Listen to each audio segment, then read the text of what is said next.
Many people walk through life carrying a quiet, heavy feeling they rarely talk about. It is the feeling of being behind in career, behind in relationships, behind in stability, behind in happiness. No matter how much effort they put in, no matter how hard they work, no matter how much they try to improve themselves, the feeling never seems to disappear. It whispers in their mind when they scroll through social media. It shows up when they attend family gatherings. It creeps in during quiet moments before sleep. It tells them that everyone else is moving forward while they are somehow stuck in place. This feeling does not mean someone is lazy, unmotivated, or incapable. In fact, it often appears in people who care deeply, who overthink their choices, who constantly try to do better.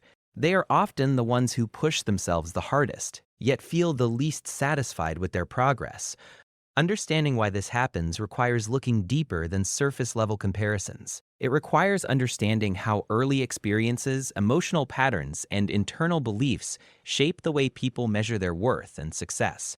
For many people who feel behind in life, the story begins long before adulthood. It often starts in childhood in environments where love, praise, or safety felt conditional.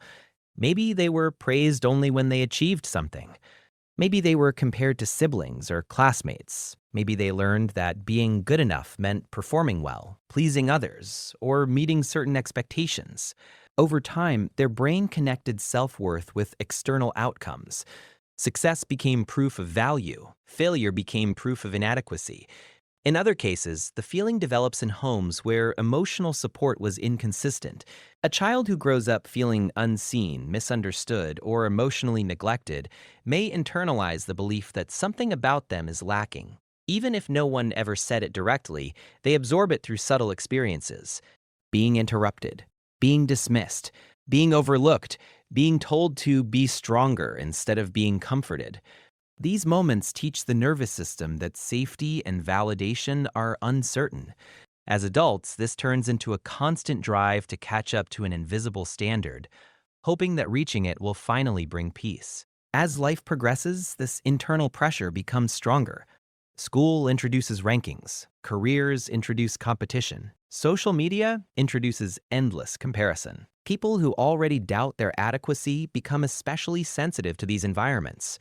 They do not just see someone else's success, they interpret it as evidence of their own failure. They do not just notice milestones, they translate them into judgments about their worth. Someone gets married, I'm falling behind. Someone buys a house, I'm behind. Someone looks confident, I'm behind. Over time, this creates a mental habit of measuring life as a race. But it is not a fair race. It is a race where everyone starts at different points, carries different emotional baggage, and faces different invisible obstacles.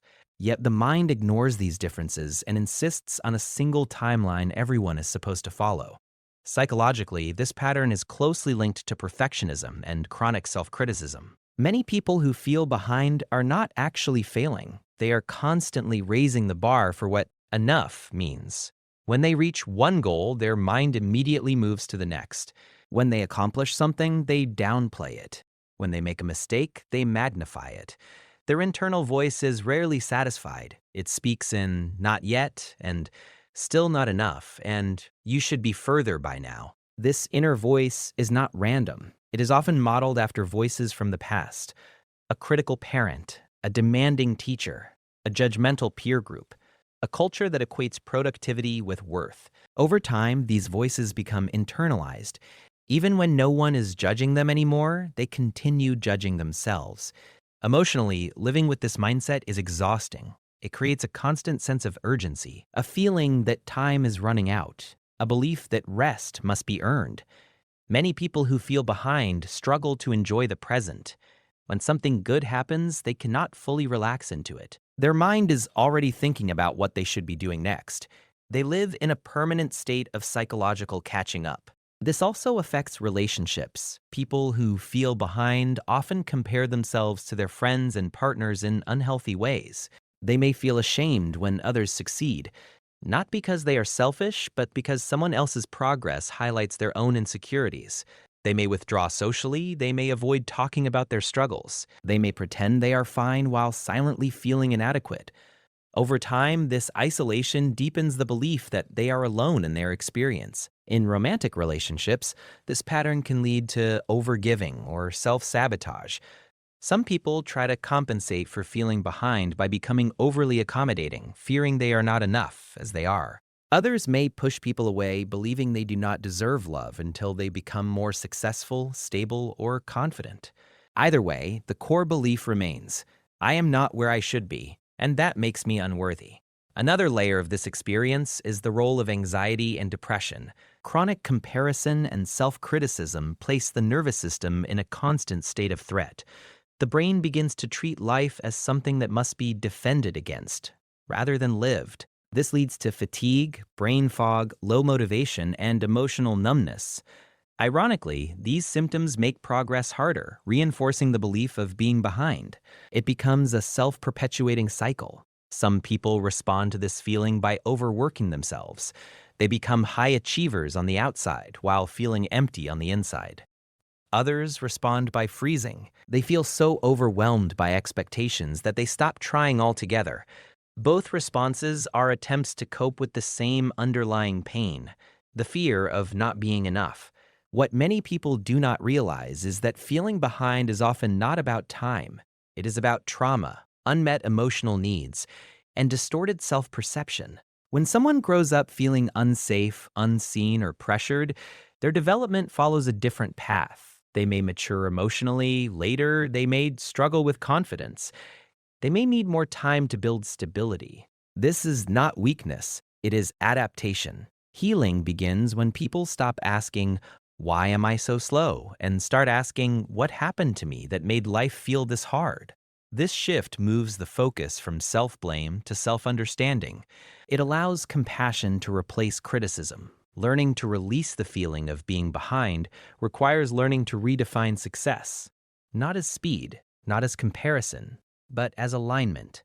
Alignment with values, alignment with mental health, alignment with authenticity. A life that looks impressive but feels empty is not ahead. A life that feels meaningful, even if it develops slowly, is not behind. It also requires grieving the version of life we thought we were supposed to have.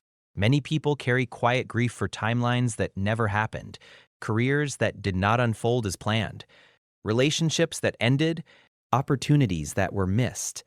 Until this grief is acknowledged, the mind keeps trying to catch up to a fantasy that no longer exists. Letting go of that fantasy makes room for a new, more realistic, more compassionate vision.